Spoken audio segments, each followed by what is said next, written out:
Hi, welcome to the show. Today is a program that gets right to the heart about what we're trying to do here at Give Me Liberty TV. It's important now for us as citizens to come together. Obviously, very few of us have millions of dollars to pay lobbyists to represent us in DC, so it's only as a collective voice that we can really get our voices heard. Today we're going to be meeting with a couple of leaders of a couple of groups in the area. Something to think about. It's a way for us to come together and have our voices heard. There's many groups in the area. Today we have two of them here, and we're pleased to have them with us. We have the state director for the Campaign for Liberty, Laura Ebke, and we have the, I guess, what would you say your title is? Facilitator. Okay, for Grassroots in Nebraska, Shelley Dottie.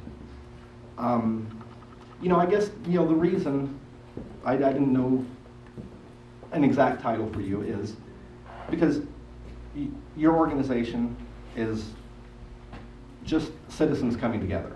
Exactly, and I wouldn't even call it an organization. It's a group of people who come together and work on things that they agree on. And I guess a little disclaimer, I'll let it be known that I happen to be a member of both organizations because I believe in them and what they're standing for 100%. Well, I guess let's start with you, Laura. Tell us a little bit about the Campaign for Liberty, how it started, what your main goals are. The Campaign for Liberty actually kind of started out of the Ron Paul campaign of 2008. When the campaign came to a close, there was a significant amount of money in the bank account yet, and there was a real desire to find a way to channel the energy that had gone into the campaign. And so nationally, they created the Campaign for Liberty in July of 2008.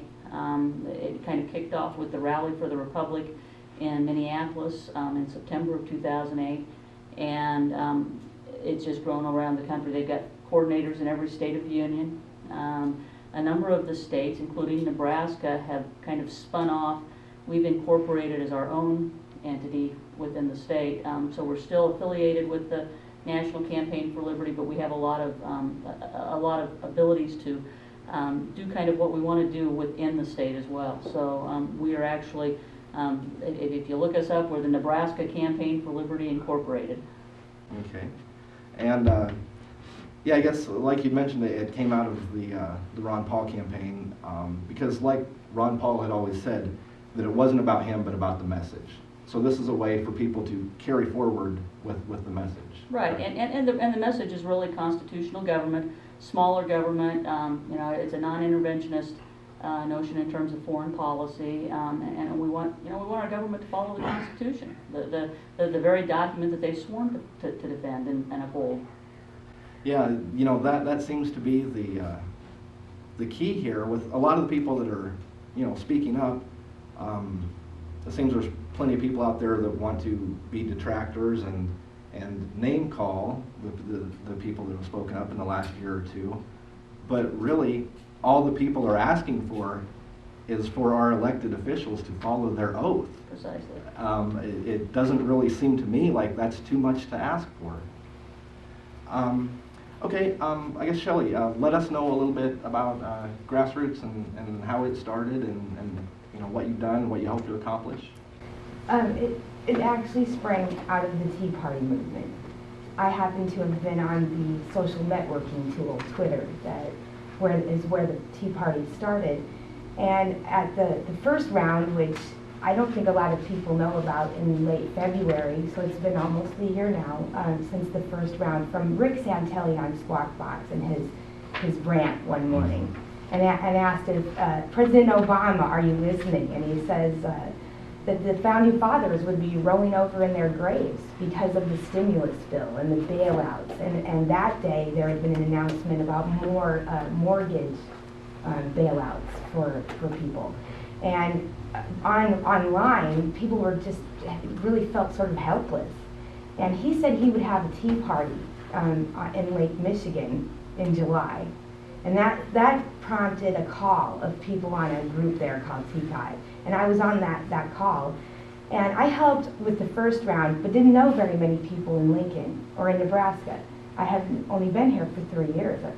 And so, but I knew if we were going to do anything else, that I wanted to step forward and try to gather people here, because at that point, and they still are, but at that point, people felt as if the world had rather gone mad. They had just seen the government bail out to the tune of $700 billion, then this nearly $1 trillion stimulus package, and people starting to recognize the unsustainable levels of debt. So in April, well, really March 15th, we had a rally in front of Ben Nelson's office. And then in April, we had a tea party at the Capitol, and then we started to have meetings. And it's about limited government again, and following the Constitution. And you know, how that takes shape, it's happening over the last year.